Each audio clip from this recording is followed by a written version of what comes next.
Okay, Knicks lose Game 7 to the Pacers. I waited 24 hours to kind of flesh out what I'm thinking, feeling, what I wanted to say. And I had two trains of thought. One was, if you said at the beginning of this season, if the Knicks would get to the semifinals, Game 7, would you take that? Many would say, yes, of course. And especially after we started, kind of struggling a little bit. We were a 500 team. And then as we've done the past couple of years, and especially on the Tibbs, we gain momentum mid-season and we make the push late. And this is a team that you can root for. Especially with the Villanova trio.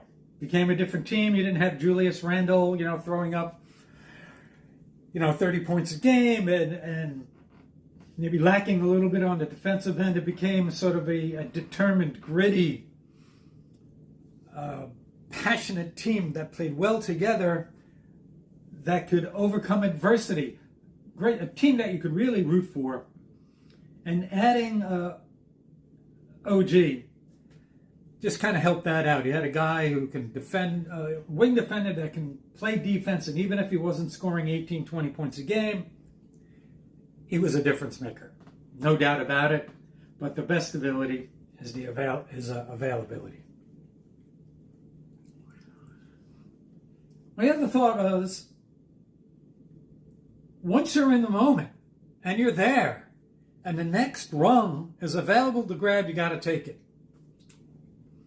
Yes, we've had injuries. Something about New York teams, worst injury log. Giants, Jets, Knicks, even my Rutgers Scarlet Knights, offensive line and quarterback woes due to injury. And I talked to my buddies about this, like, what's the deal? How are there so many injuries in professional sports these days with the modern athletes? These guys are specimens.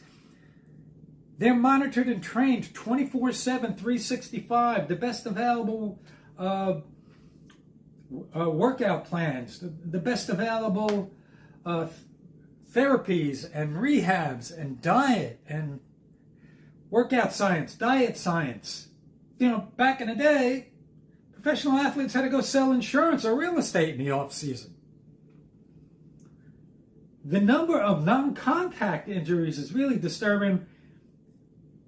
Maybe you should come down to every professional team needs to have a sports science department where they monitor and regulate and manage guys throughout the years, because they're essentially thoroughbred racehorses. Michael Jordan. No load management there. Played 82 games, played every game 9 times. 9 times he played 82 games. At that time, he played 81 games. And he wasn't some immobile center taking up space. He was a high-flying athlete. Nonetheless, there has to be part of the roster building going forward.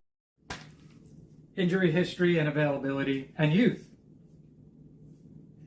And for those of you who had blamed Tibbs, who were still like in the early 2000s, grinds his guys down, they get hurt, they can't play, nonsense.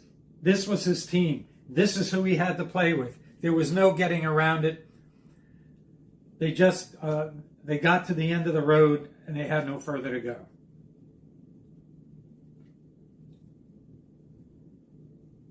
When everybody played together, when OG played together, with Brunson and Randle, Knicks were unbeatable. They were like 15-2. Still managed to play well and win down the road by taking on a different kind of personality. It was more Jalen Brunson's team. By the way, thank you, Jalen Brunson. I don't know how anybody thinks you shouldn't be the top candidate for MVP.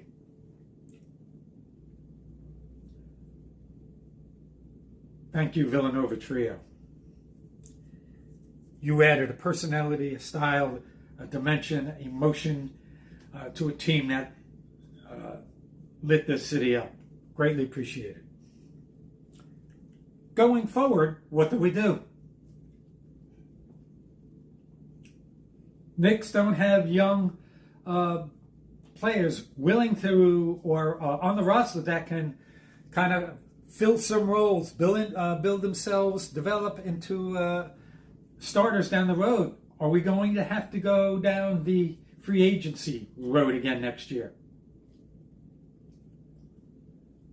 What happens to this year's team? Hartenstein probably going to sign somewhere else. He's probably going to get a bigger deal than the Knicks are willing or can afford to pay him. I wouldn't be terribly against that Hartenstein